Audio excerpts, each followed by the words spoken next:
রাধে কৃষ্ণ। ভগবান শ্রীকৃষ্ণ কেন বাঁশি বাজাতেন? এর পিছনে গম্ভীর আত্মিক ও প্রেম ভরা অর্থ লুকিয়ে রয়েছে।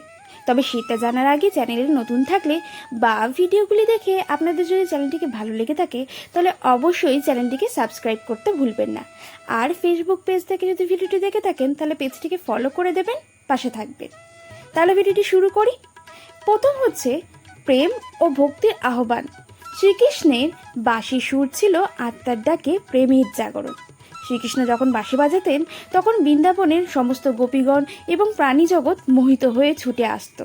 শ্রীকৃষ্ণের বাঁশির সুর ছিল ঈশ্বরের ভক্তকে টানার অর্থাৎ আকর্ষণের রূপক।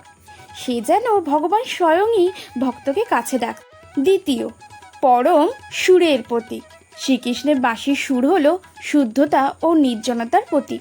বাঁশিতে ছিল না কোনো জড়তা।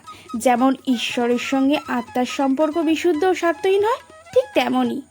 তৃতীয়, প্রকৃতি ও প্রাণীর সঙ্গে সুরের মিলন।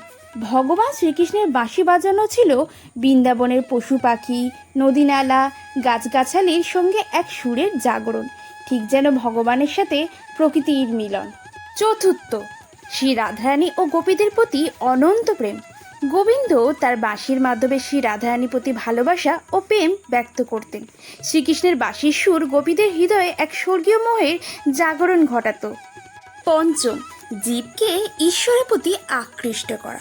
মুকুন্দ মুরারির বাঁশির সুরে একটি আধ্যাত্মিক টান ছিল, যার সুরে সমস্ত জীবজগৎ যেন ঈশ্বরের প্রতি আকৃষ্ট হয়ে পড়ত। শ্রীকৃষ্ণের বাঁশির সুর যেন আত্মার কান্না, যা ঈশ্বরের কাছে পৌঁছে দেয়।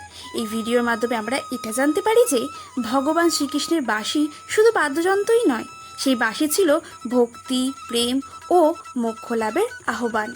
আজকের এই ভিডিওটি আপনাদের কেমন লাগলো কমেন্ট বক্সে গিয়ে আপনাদের মূল্যবান মতামত দিতে ভুলবেন না। যদি ভালো লাগে অবশ্যই চ্যানেলটিকে সাবস্ক্রাইব করে দেবেন, পাশে থাকবেন। ভালো থাকবেন।